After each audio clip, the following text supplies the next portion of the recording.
जय हिंद साथियों, स्वागत है एक बार फिर से अपने चैनल ज्ञान आरवीएल में। दोस्तों आपको पता है हम यूपी ट्रिपल एससी पेट की क्लासेस देख रहे हैं 2026 की, और हमने आपको पता है इसके पहले पूरा संविधान पूरा इतिहास पढ़ा दिया, फिर उसके बाद भारतीय राष्ट्रीय आंदोलन पूरा करवा दिया। दोस्तों हम संविधान देख रहे थे और संविधान की ये दूसरी क्लास है, ठीक है। तो आज हम देखेंगे भारतीय संविधान की मुख्य विशेषताएं, ठीक है। आपको बता दें जो बच्चे पहली बार जुड़े दोस्तों उनके लिए हमने प्ले लिस्ट बना दी है, ठीक। हमारे ज्ञान आरवीएल चैनल पे जाइएगा दोस्तों, इसी चैनल पे प्ले लिस्ट में जाएंगे। देखिए हमने प्ले लिस्ट बनाई है यूपी ट्रिपल एससी पेट 2026 के नाम से, एक क्रम में सारी वीडियो लगाई हुई है, तो जा करके आप कर लीजिए दोस्तों। बहुत ही शानदार, बहुत ही बेहतरीन तरीके से सब चीज़ें कराई हैं। इसके अलावा आपको बता दूं साथियों कि जिनको चाहिए दोस्तों इन सब की पीडीएफ, वो हमारी पीडीएफ बैच ले सकता है, ठीक है दोस्तों। ये पीडीएफ बैच आपको बता दें इसमें क्या क्या मिलेगा, इसमें कौन कौन से टॉपिक्स के नोट होंगे। देखिए इतिहास पूरा होगा, संविधान पूरा होगा, भूगोल पूरा होगा, अर्थव्यवस्था पूरा होगा, संविधान होगा पूरा, विज्ञान होगा, स्ट्रैटेजी के, हिंदी और करंट अफेयर, ये पूरी टॉपिक्स आपको मिलेंगे दोस्तों। कितने रुपए में? देखिए 199 रुपये इसका प्राइस है, मगर दोस्तों अभी ऑफर प्राइस 125 रुपये मिल जाएगा।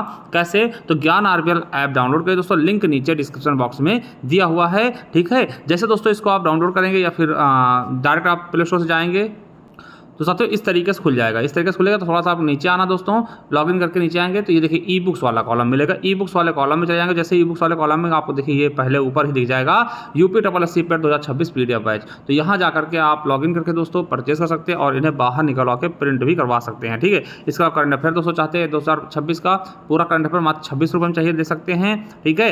आपको दोस्तों मूल विधि की मिल जाएगी, ई बुक मिल जाएगी, कंप्यूटर ई बुक मिल जाएगी यूपी ट्रिपल एससी सभी एग्जाम्स के लिए, ठीक है। और दोस्तों हिंदी बोली देख सकते हैं, हिंदी बोली की दोस्तों 27 रुपये मिल जाएगी आपको, हिंदी ग्रामर 50 रुपीज़ में, हिंदी साहित्य का इतिहास 50 रुपीज़ में, उत्तर प्रदेश स्पेशल मिल जाएगा 50 रुपीज़ का, और दोस्तों स्टैटिक का आपको 99 रुपीज़ में, जो कि आपको यूपी पुलिस और यूपीएससी के लिए रामबाण दोस्तों साबित होगा। हर एक एग्जाम के लिए बहुत ही बेहतरीन कंटेंट के साथ आपको ये मिल जाएगा। इसके अलावा दोस्तों संपूर्ण इतिहास है ना, भूगोल और संविधान ले सकते हैं, ठीक है। तो आप दोस्तों ये वाली बैच आप ले सकते हैं, पीडीएफ बैच हमारे ज्ञान आरवीएल ऐप पे मिल जाएगा। प्ले स्टोर से जाकर डाउनलोड कर लीजिए या फिर लिंक नीचे दिया हुआ उससे कर लीजिए, ठीक है। चलिए आपको दिखाते हैं। तो साथियों हमने देखिए ये पेट का सिलेबस है, हमने इतिहास और भारतीय राष्ट्रीय आंदोलन पढ़ लिया। अब दोस्तों हम संविधान पढ़ रहे थे। संविधान देखिए हमने पहले वीडियो में हमने भारतीय संविधान के बारे में पढ़ लिया था। अब दोस्तों आज की दूसरी वीडियो है तो भारतीय संविधान की मुख्य विशेषताएं पढ़ने वाले हैं, ठीक है। तो चलिए दोस्तों शुरू करते हैं भारतीय संविधान की मुख्य विशेषताएं। चलिए संविधान की विशेषताएं, देखिए संविधान की विशेषताएं क्या क्या हैं तो इसके बारे में आज देखेंगे। तो भारतीय संविधान की विशेषताएं निम्नलिखित है। पहला जो इसकी विशेषता है दोस्तों, अभी देखिए इससे आप सोचेंगे क्या सर इससे क्वेश्चन पूछे आते हैं? बिल्कुल पूछे आते हैं, और वो क्वेश्चन भी हम आपको इसमें दिखाने वाले हैं, ठीक है। चलिए तो क्या है दोस्तों, पहला क्या है विशेषता दोस्तों, भारतीय संविधान की क्या विशेषता है दोस्तों? ये एक लिखित एवं विस्तृत संविधान है। क्या है? लिखित है, और सबसे बड़ा संविधान, विश्व का सबसे बड़ा संविधान क्या है? अपने भारत का है, ठीक है। चलिए समझिए, देखिए भारतीय संविधान एक विशेष संविधान सभा द्वारा निर्मित एवं लिखित संविधान है। आपको हमने बताया कि संविधान किसके द्वारा लिखा गया दोस्तों? संविधान सभा द्वारा। संविधान सभा के द्वारा दोस्तों किसको? संविधान को लिखा भी गया है और संविधान को एक्सेप्ट भी किया गया है, ठीक है। ये भी याद रखें दोस्तों, एक्सेप्ट भी संविधान द्वारा ही इसको मतलब कि अपनाया भी गया है, ठीक है, याद रखेंगे। और संविधान सभा किसके द्वारा बना था? कैबिनेट मिशन के द्वारा। देखिए मैं काफ़ी चीज़ें प्रीवियस वाली आपको रिवाइज भी कराते रहूँगा, ठीक है। और याद रखना दोस्तों, ये विश्व का सबसे विस्तृत संविधान है, ये हमारे संविधान की विशेषता भी है। सबसे बड़ा संविधान है, लिखित सबसे बड़ा संविधान है। क्योंकि आपसे पूछ सकता है सबसे पहले कौन सा संविधान लिखा गया, किसका संविधान? तो हमने बताया था अमेरिका का संविधान सबसे प्राचीन संविधान है लिखा हुआ, ठीक है। चलिए अब देखिए मूल संविधान में आपको बताऊं दोस्तों, जो मूल संविधान था उसमें एक प्रस्तावना थी हमारी, 395 अनुच्छेद थे, 22 भाग थे और 8 अनुसूचियां थी। दोस्तों ये क्वेश्चन आपके एग्जाम में पूछा गया कि मूल संविधान में कितने चीजें थी दोस्तों? 22 भाग, 8 अनुसूची, 395 अनुच्छेद और एक प्रस्तावना थी। अब दोस्तों आपको बता दें कि ये जो अनुसूचियां हैं 4+ हो चुकी हैं। अब कितनी हो गई दोस्तों? 12 अनुसूचियां हो चुकी हैं वर्तमान में। और याद रखें दोस्तों कि भारतीय संविधान की जटिलता के कारण ही कुछ लोग इसको वकीलों का स्वर्ग भी कहते हैं। दोस्तों आपको पता है कि अगर इन संविधानों में कोई फंस गया ना तो साथियों उसे वकील की सहायता लेनी पड़ती है, और वकील दोस्तों उसको नोच लेते हैं। यानी आपको बता दोस्तों कि वकील के अगर चक्कर में पड़ गए तो देखिए आप दुनिया इसी में खुश है दोस्तों, उसको वकील और पुलिस का सहारा नहीं लेना पड़ रहा, ठीक है। ये चीज़ समझिए, ठीक है। और इसकी जो जटिलता है इनको समझने के लिए वकीलों की जरूरत पड़ती है। आपको पता है कोई मर्डर कर दे, कुछ भी कर दे दोस्तों, तो इसलिए इसको वकीलों का स्वर्ग भी कहते हैं। ये भी आगे आपसे पूछ सकता है कि वकीलों का स्वर्ग किसके संविधान कहते हैं, तो भारतीय संविधान कहते हैं। तो पहली विशेषता क्या है, लिखित एवं विस्तृत संविधान। दूसरा क्या है, कठोर एवं लचीला। देखिए कठोर एवं लचीला क्यों कहते हैं, क्योंकि इसमें दोनों प्रकार के क्या हैं चीजें मौजूद हैं। आप बता दें भारतीय संविधान एक साथ कठोर भी है और लचीला भी है। क्यों ये कठोर, इसलिए है क्योंकि कुछ प्रावधानों में संशोधन करना अत्यंत कठिन होता है भैया, ठीक है। कुछ प्रावधान जो है उनको संशोधन करने के लिए बहुत दोस्तों कठिन चीजों से गुजरना पड़ता है, क्योंकि संविधान संशोधन तीन प्रकार के होते हैं ना। इसके लिए विशेष प्रक्रिया का अनुसरण करना पड़ता है। और लचीला इसलिए क्योंकि अधिकांश प्रावधानों को संसद द्वारा साधारण बहुमत से दोस्तों संशोधित कर देते हैं। ये चीज आप याद रखिएगा। जैसा दोस्तों आपको पता है किसी राज्य का नाम बदलना या किसी राज्य का दोस्तों क्षेत्रफल बदलना, इन सब चीज़ों के लिए साधारण बहुमत। और दोस्तों कोई ऐसा काम करना, ठीक है, तो उसके लिए दोस्तों विशेष बहुमत, विशेष दोस्तों संविधान संशोधन की आवश्यकता होती है 368 वाले, तो वो बहुत कठिन होता है। इसलिए दोस्तों संविधान को कठोर और लचीला दोनों तरीके से रखा गया है, ठीक है। और तीसरी विशेषता दोस्तों संविधान में प्रस्तावना है। बिल्कुल सही बात है आपकी, संविधान की एक प्रस्तावना है जो दोस्तों संविधान के मूलभूत ढांचे को बताती है, यानी कि संविधान में है क्या अंतर। जैसे आप समझिए प्रस्तावना का मतलब ये है ना दोस्तों, जैसे आप कोई बुक्स लेके आते हैं तो बुक्स में क्या होता है, एक इंडेक्स होता है। आपने देखा होगा कि भैया सबको लिखा होता है इसके अंदर आपको क्या क्या चीजें मिलने वाली इस बुक के अंदर। तो वैसा ही दोस्तों हम देख सकते हैं संविधान की प्रस्तावना में क्या है कि कौन सी हमको स्वतंत्रता है, कौन सी समानता है, कौन से अधिकार दिए गए हैं, क्या बंधुत्व है, क्या धर्म, मतलब कि आपको छोटी चीजों में सब कुछ बताया गया कि हमारा संविधान चाहता क्या है, ठीक है। तो याद रखेंगे संविधान की प्रस्तावना है। आपको पता होगा कि प्रस्तावना दोस्तों उद्देश्य प्रस्ताव है नेहरू जी का, ठीक है।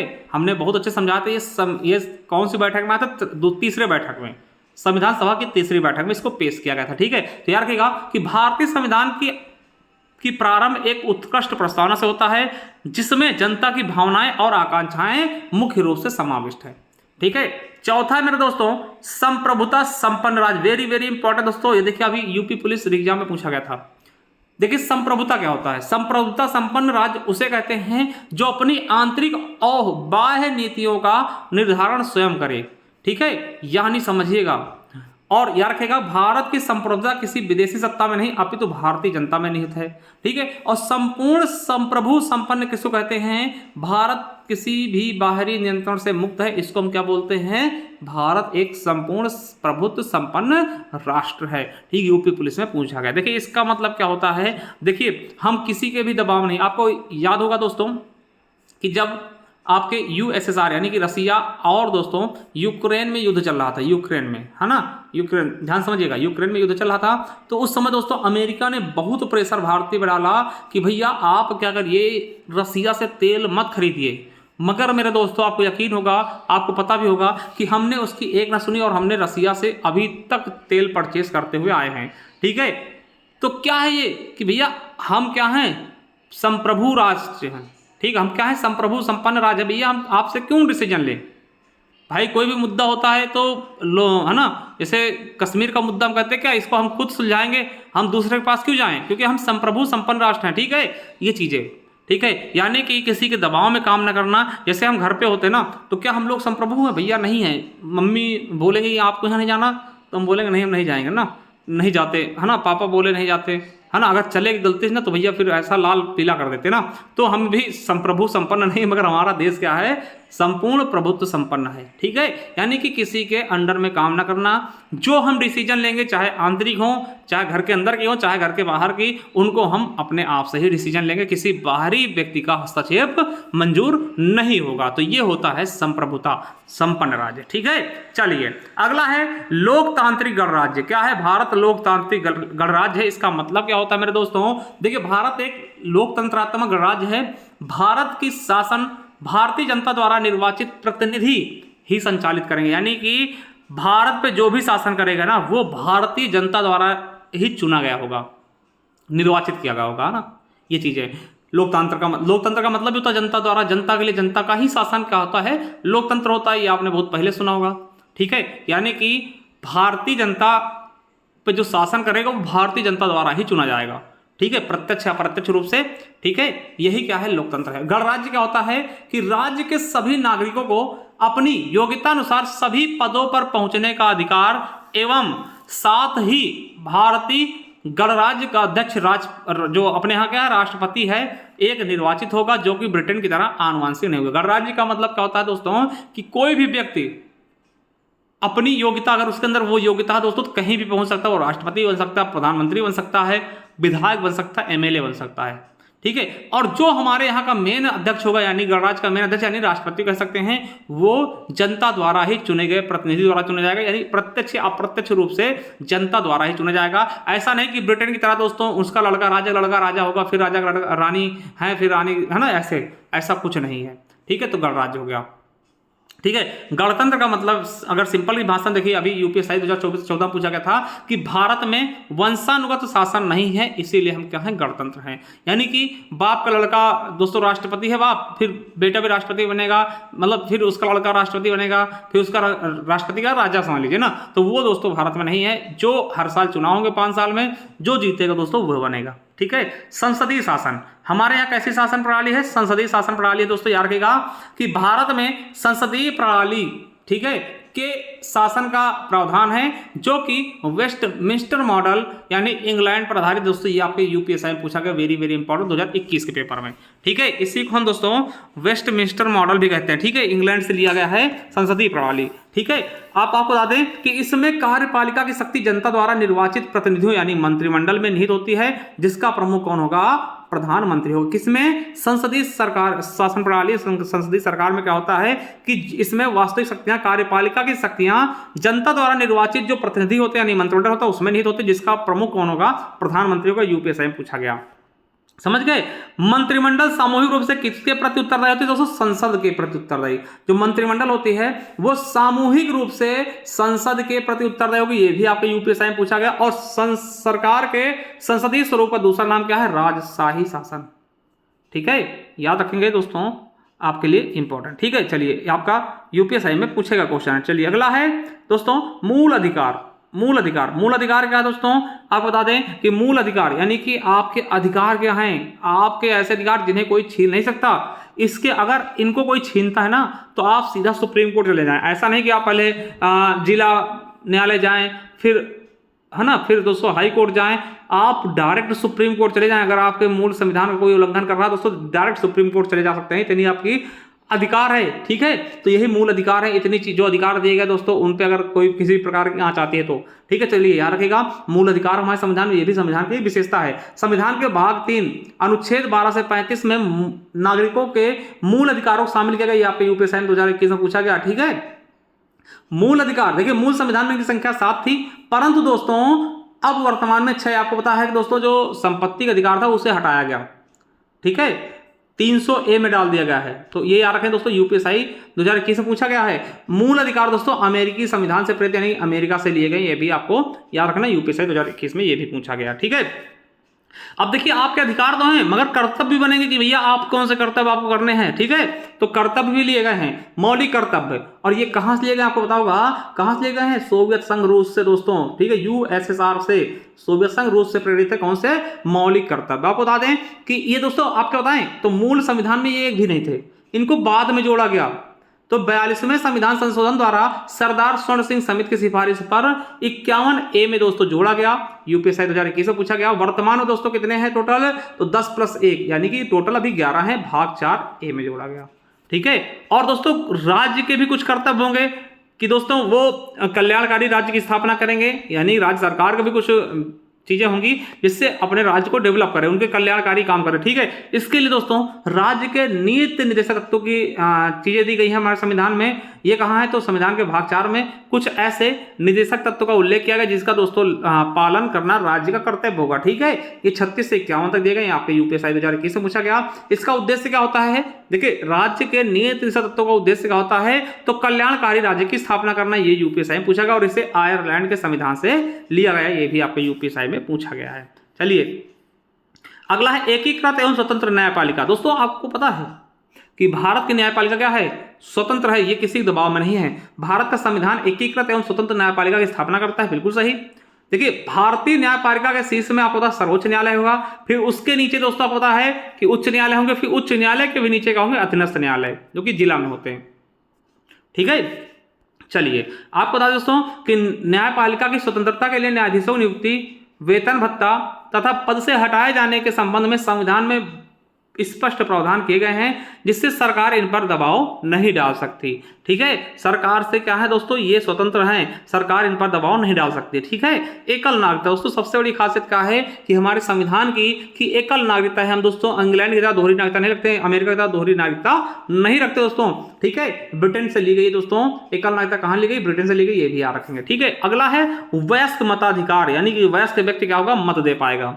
आपको बता दें कि संविधान प्रत्येक वयस्क नागरिक को मत देने का अधिकार देता है, बिल्कुल सही। संविधान लागू होने के समय मतदान करने का अधिकार केवल उन्हें था जो कि दोस्तों 21 साल की आयु पूरी कर चुके हो। आपको पता है जब संविधान हमारा लागू हुआ था तब आप वोट 21 साल के बाद ही डाल पाते थे, परंतु दोस्तों 61वां संविधान संशोधन 1989 आया, उसके अनुसार दोस्तों जो संशोधन हुआ उसके बाद मतदान करने की आयु को 21 से घटा के 18 साल कर देगा दोस्तों। और ये संविधान संशोधन 61वां वेरी वेरी इंपॉर्टेंट है, याद रखिएगा दोस्तों, आपके यूपीएसआई में पूछा जा चुका और आगे भी पूछा जाएगा। पंथ निरपेक्ष राज्य दोस्तों वेरी वेरी इंपॉर्टेंट, इसको पंथ निरपेक्ष राज्य या फिर धर्मनिरपेक्ष कहते हैं। भारत एक धर्मनिरपेक्ष है।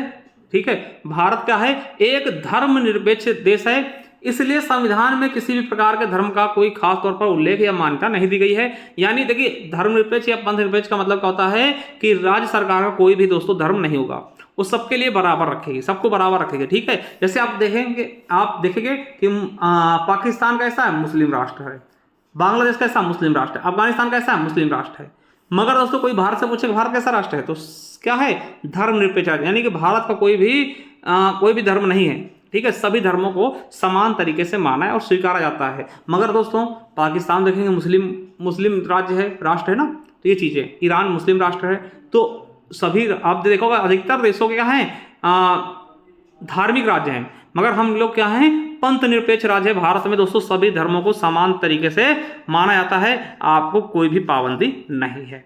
समाजवादी राज्य मतलब क्या दोस्तों कि हित में काम करना, सभी समाज को एक साथ लेकर के चलना। ठीक, समाजवादी शब्द को दोस्तों जोड़ा गया था 42वें संविधान संशोधन 1976 द्वारा जोड़ा गया, ये भी क्वेश्चन पूछा गया। आप बताते हैं कि समाजवाद का उद्देश्य क्या होता है, विभिन्न वर्गों में समानता समाप्त करके, असमानता, देखिए विभिन्न वर्गों में असमानता उनको समाप्त करके आर्थिक व सामाजिक शोषण को समाप्त करना। ठीक है, यानी गरीबों की हेल्प करना, समाजवादी ठीक विचारधारा के, मतलब गरीबों के लिए भला करना। ठीक है, तो ऐसी चीजें भी दी गई भैया, जैसे कोई गरीब है उनके लिए योजनाएं चलाओ।